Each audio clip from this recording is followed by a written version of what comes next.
नमस्कार दोस्तों। देखिए, आज हम देख रहे हैं कि भारतीय राज्य व्यवस्था, इंडियन पॉलिटी। देखो, पॉलिटी यार गुरु, पढ़ा सबने है, पढ़ाया भी बहुत सारे टीचर्स ने है, लेकिन जो साइंस साइड के स्टूडेंट्स हैं उनको आज तक पॉलिटी सही समझ में नहीं आई। मैं खुद साइंस साइड का स्टूडेंट रहा हूँ, मुझे भी बहुत समस्याएं हुई समझने में। ठीक है, देखिए कि मैं एक बेसिक तरीका निकाला हूँ पॉलिटी समझने का। ठीक, मैं विशेष कोई टीचर तो रहा नहीं हूँ यार, अभी भी तैयारी कर ही रहा हूँ, एक नौकरी भी कर रहा हूँ साथ में। ठीक है, तो मैं अपना फेस तो नहीं दिखाऊंगा, लेकिन पेन टैब की मदद से मैं आपको अच्छे से पॉलिटी पढ़ा सकता हूँ, इतना मैं कैपेबल हूँ इस समय। मैंने नोट्स बनाए थे, एक टीचर है अपने जीत राणा साहब, बहुत अच्छी पॉलिटी उनने पढ़ाई है। तो मैं आपको यूट्यूब पे चीज़ फ्री में पढ़ाऊँगा। ठीक है, तो देखिए, 10-15 मिनट की क्लास लीजिए, अगर समझ में आएगा तो कमेंट करके ज़रूर बताइएगा, या फिर कोई समस्या आपको लगती कि नहीं, आपके आपके हिसाब से ये चीज़ होनी चाहिए, तो मैं वो भी करने का प्रयास करूँगा। आप ज़रूर अपना फीडबैक अपने कमेंट्स में दीजिएगा। चलिए शुरू करते हैं। भारतीय राज्य व्यवस्था। राज्य व्यवस्था क्या होता है? इससे देश का प्रशासन चलता है। किसी भी देश की राज्य व्यवस्था जो होती है वो उस देश का प्रशासन चलाने में मदद करती है। अब प्रशासन चलता कैसे है? इसके तीन पार्ट्स होते हैं, तीन पिलर्स होते हैं, एक विधायिका, एक कार्यपालिका, एक न्यायपालिका। एक का काम होता है कानून बनाना, एक का होता है कानून लागू कराना, दूसरा काम होता है कानून का संरक्षण करना न्यायपालिका में। तो विधायिका वो होती है जो कानून को बनाती है, कार्यपालिका वो होती है जो कानून को लागू करवाती है, न्यायपालिका हमारी जो होती है वो कानून का संरक्षण करती है। जैसे हम लोग अभी पढ़ रहे हैं नौकरी के लिए, तो हम लोग कार्यपालिका का हिस्सा बनेंगे जाके। ठीक है, बाकी जिन नेताओं को हम चुनते हैं वो विधायक बनते, सांसद बनते, वो विधायिका का हिस्सा है। ये लोग जाके संसद में कानून बनाते हैं, ठीक, जो कि काफ़ी तरीके से पास होता है, उसको मैं आपको बाद में बताऊंगा। तब तक मैं आगे बढ़ता हूँ। इसमें क्या है, भारत के सत्ता के तीन स्तर है। ठीक, तो कंट्रोलिंग जो है हमारे पास तीन तरीके से, एक केंद्र है कि जो सेंटर है। ठीक है, सेंट्रल के बाद आपका राज्य आता है। ठीक, स्टेट, स्टेट और पंचायती राज। ठीक, पंचायती राज की भी अलग कहानी है, मैं बताऊंगा, इसको बहुत अच्छे से समझाऊंगा, पूरा टॉपिक आपको क्लियर हो जाएगा। ठीक, तो हमारे यहाँ एक प्रकार से अगर हम देखें तो तीन तरीके से हमारी सरकार चलती है। एक सरकार हमारी सेंट्रल में, एक स्टेट में है, एक हमारे लोकल गवर्नेंस है। ठीक है, कि हमारे जो क्षेत्रीय नेता हैं, क्षेत्रीय महापौर हैं, या फिर उसमें जिला पंचायत सदस्य हैं, जिला पंचायत अधिकारी हैं, ये सब। ठीक है, तो आगे हम पढ़ेंगे इसकी। भारत की राज्य व्यवस्था का आधार भारतीय संविधान है। अब मेन टॉपिक आया हमें भारतीय संविधान। ठीक, अब भारतीय संविधान है क्या? ये एक अधिकार पत्र है, कई अधिनियमों का संग्रह है, एक ऐसा दस्तावेज है जिसके आधार पर देश को सही ढंग से चलाया जा सकता है। ठीक, प्रशासित कर सकते हैं, मतलब चला सकते हैं। तो भारतीय संविधान की अगर कहेंगे डेफिनेशन की बात, तो ये है इनकी डेफिनेशन। ठीक, अब संविधान की ऐतिहासिक पृष्ठभूमि क्या रही?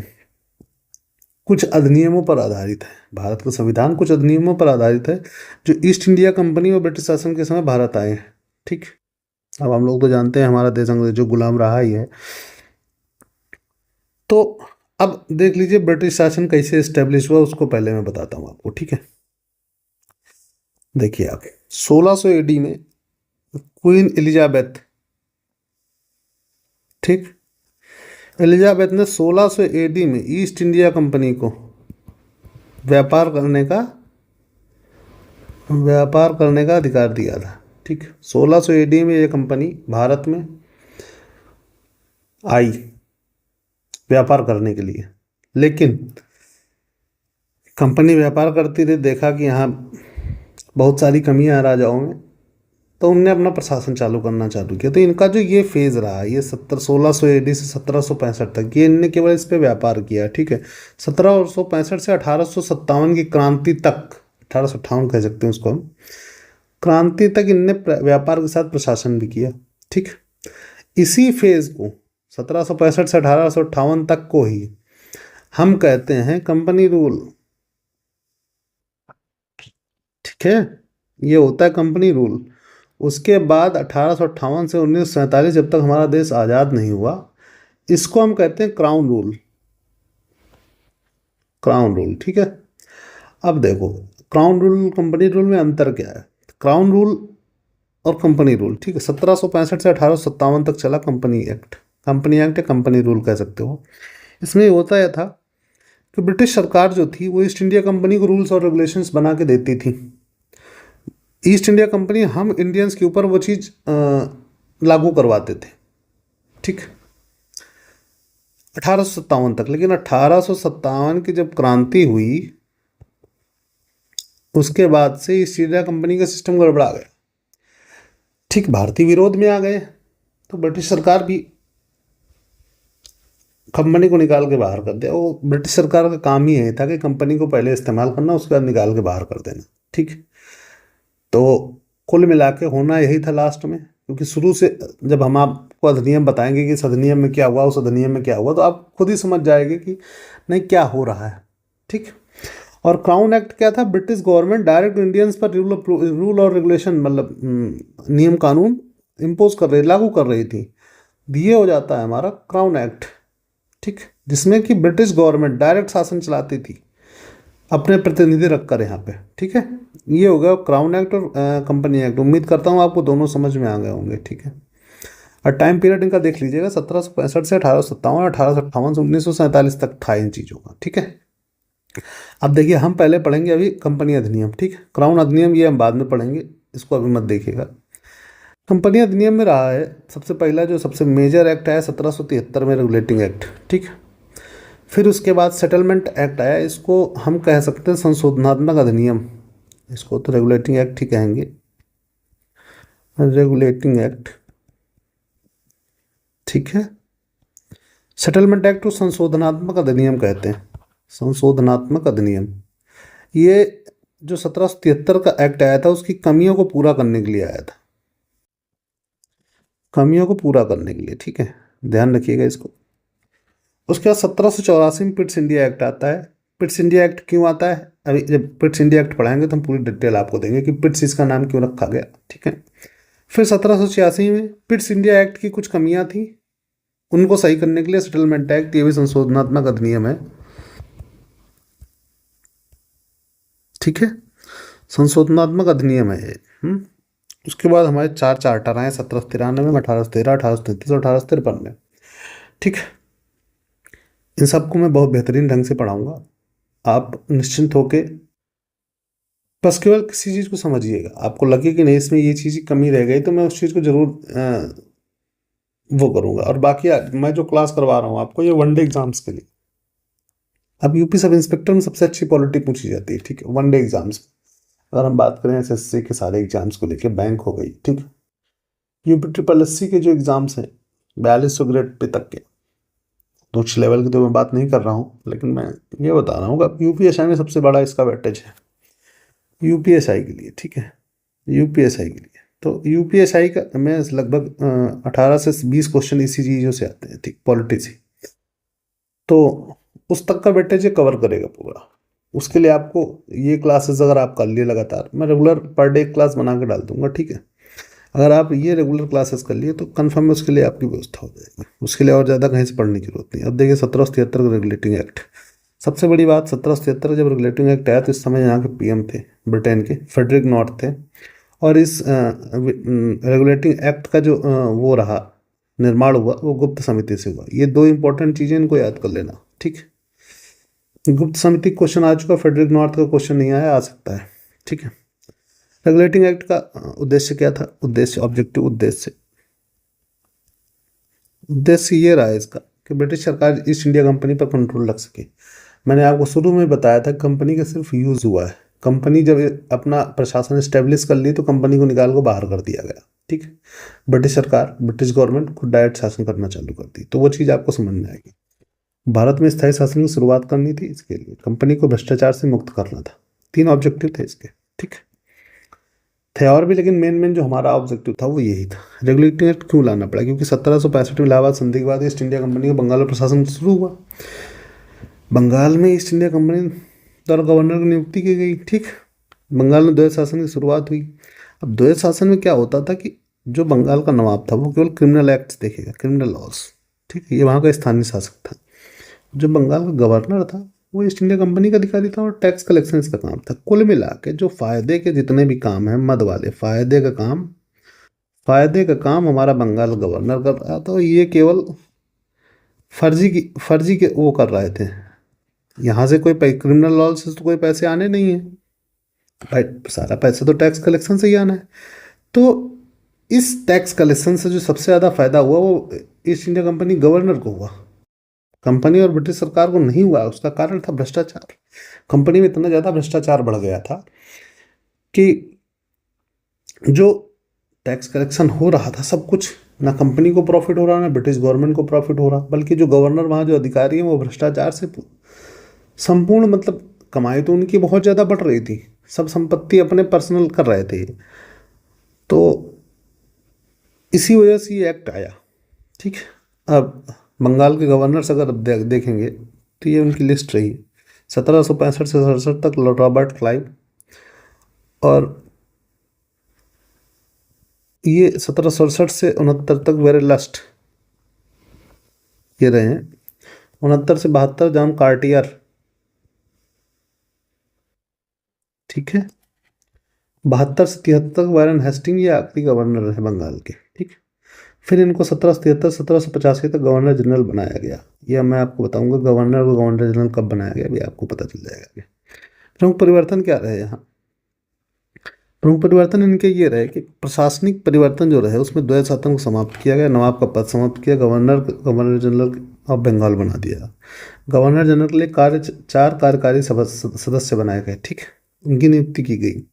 न्यायिक परिवर्तन में क्या रहा? भारत का पहला सुप्रीम कोर्ट बनाया गया 1774 में, फोर्ट विलियम्स कोर्ट नाम था जिसका। ठीक है, इसमें जजों की संख्या 4 थी, जिसमें लॉर्ड एलिजा एम्पे मुख्य न्यायाधीश थे, और ये कम से कम नहीं तो 5 बार क्वेश्चन आ चुका है विभिन्न एग्जामों में। ठीक, और इसमें जो 3 अन्य वो थे लिमिस्टर, हाइव और चैम्बर्स, ये 3 अन्य जज थे। टोटल 4 जज थे, जिसमें एलिजा एम्पे मुख्य न्यायाधीश थी। सुप्रीम कोर्ट जो पहला सुप्रीम कोर्ट 1774 में बना था उसकी मुख्य न्यायाधीश एलिजा एम्पे थी। ठीक, इसका जुरिडिक्शन जो था ये 1774 से 81 तक ये बंगाल प्रांत के सभी मामले देखता था, लेकिन 81 से 1860 तक केवल ब्रिटिश मामले देखता था। ठीक है, और 1860 भारतीय हाईकोर्ट अधिनियम द्वारा इसे रद्द कर दिया गया था। तो देखिए 1860 के पहले ठीक 3 सुप्रीम कोर्ट बने थे, उसमें से एक था बॉम्बे, एक बंगाल आप देख ही रहे हैं, कलकत्ता वाला जो है ना, कलकत्ता, बॉम्बे और मद्रास, ये सब अलग अलग डेट में बने हैं, अलग अलग ईयर में बने हैं। अब ये तीनों ये सुप्रीम कोर्ट्स हैं। ठीक, सुप्रीम कोर्ट से इनको जब 1860 हाईकोर्ट भारत हाईकोर्ट अधिनियम आया तो इन तीनों को निरस्त कर दिया गया। ठीक, उसी के तहत देखो मैंने यहाँ लिखा गया 1860 में भारतीय हाईकोर्ट अधिनियम द्वारा रद्द किया गया। ठीक है, आगे मैं पढ़ाऊंगा भारतीय हाईकोर्ट अधिनियम क्या था। तो इसमें देखो भ्रष्टाचार विरोधी परिवर्तन क्या थे? कंपनी कर्मचारियों को निजी व्यापार पर रोक। निजी व्यापार के नाम पे सबसे ज़्यादा इनका भ्रष्टाचार चल रहा था, सबसे ज़्यादा करप्शन वही था निजी व्यापार केवल। ठीक है, उसको रोक दिया गया। कंपनी कर्मचारियों को गिफ्ट लेने पर प्रतिबंध, मतलब गिफ्ट नहीं ले सकते आप, गिफ्ट के रूप में रिश्वत लेते थे। ठीक, कम कर दिया गया। अन्य घोषणाएं थी, ईस्ट इंडिया कंपनी व्यापार करेगी, प्रशासन ब्रिटिश सरकार का होगा। ब्रिटिश सरकार ईस्ट इंडिया कंपनी कार्य को नियंत्रण प्रत्येक 20 वर्ष बाद चार्टर एक्ट द्वारा करेगी। देखो पहला चार्टर एक्ट, पहला एक्ट हमारा 1773 में आया, दूसरा आएगा 1793 में, 1813, 1833, 1853, 4 चार्टर एक्ट आते हैं। ठीक, इनको हमें पढ़ना है और इनके सब के बीच का डिफरेंस जो है वो 20 रहेगा। ठीक, 20 ईयर्स। अब आगे मैं पढ़ाऊंगा, देखो इसमें क्या होता है। इतना हो गया। 1773 का नियम में कुछ कमियां रह गई थी जिनको पूरा करने के लिए 1781 में संशोधनात्मक अधिनियम आया, सेटलमेंट एक्ट, इसको कहते हैं सेटलमेंट एक्ट। सेटलमेंट एक्ट, ठीक, सेटलमेंट एक्ट में क्या हुआ कि गवर्नर जनरल, बंगाल के गवर्नर जनरल को अवध और उड़ीसा इन क्षेत्रों पर कानून बनाने की शक्ति दी गई थी। कुल मिला के बंगाल के गवर्नर जनरल का पावर इंक्रीज हुआ। ठीक, और बंगाल के गवर्नर जनरल को सुप्रीम के क्षेत्राधिकार से सुप्रीम कोर्ट से ऊपर रखा गया गवर्नर को। ठीक, सुप्रीम कोर्ट इसमें हस्तक्षेप नहीं कर सकती थी। ये 2 प्रमुख बदलाव थे संशोधनात्मक अधिनियम से। 1784 का पिट्स इंडिया एक्ट जो रहा वो ये रहा इसका नाम सबसे पहली बात तो ये पिट्स इंडिया एक्ट क्यों रखा गया था, क्योंकि इस समय जो पीएम थे ब्रिटेन के विलियम पिट्स यंग थे, इसी वजह से इनका पिट्स एक्ट रखा गया। ठीक, इसमें देखो प्रमुख कार्य जो हुए, इसमें ईस्ट इंडिया कार्य को दो भागों में विभाजित कर दिया गया। एक बना बोर्ड ऑफ कंट्रोल, एक बना board of direction. Board of direction का काम था व्यापारिक मामले, इसमें थे टोटल 24 सदस्य, इसका वेतन कंपनी देती थी क्योंकि व्यापार का मामला था। बोर्ड ऑफ कंट्रोल का था राजनीतिक मामले, इसमें 6 सदस्य थे, इसका वेतन ब्रिटिश गवर्नमेंट देती थी। ठीक, बाद में अभी कंपनी देगी, मैं उसको बताऊंगा कहाँ क्या होगा। और इसमें दूसरा बदलाव था, स्थानीय शासन समाप्त करने की शक्ति दी गई, मतलब जो बंगाल के नवाब वगैरह थे इनका शासन ये समाप्त कर सकता था।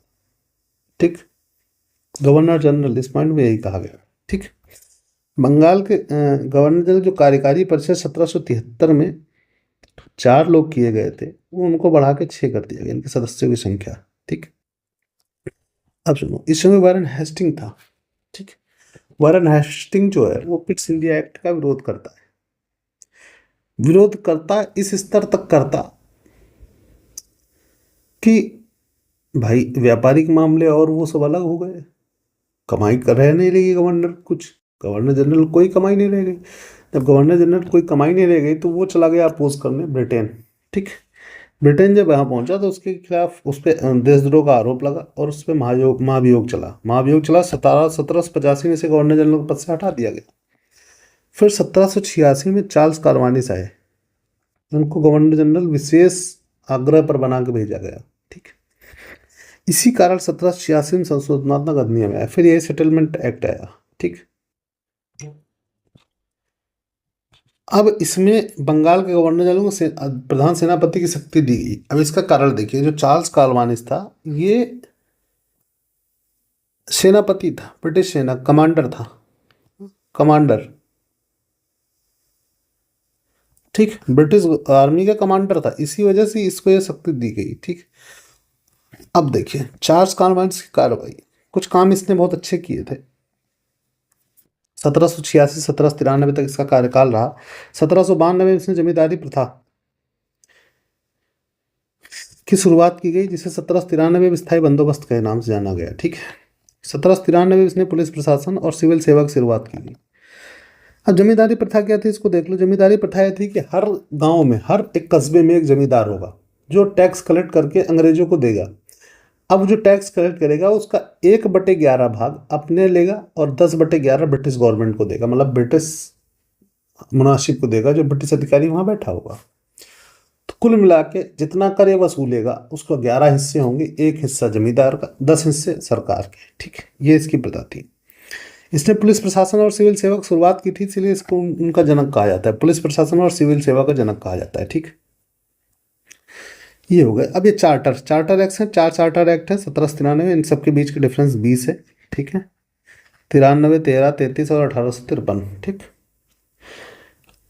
ये क्यों आए थे, क्योंकि कंपनी के जो कार्य थे उनके जो कंपनी का कार्य था उस पर नियंत्रण रखने के लिए हर 20 साल बाद चार्टर आए थे, मैंने शुरू में आपको बताया था। ठीक है, तो आज की क्लास में मैं यहीं तक रखता हूँ, कल मैं चार्टर पढ़ाऊँगा आपको। ठीक है, तब तक के लिए धन्यवाद।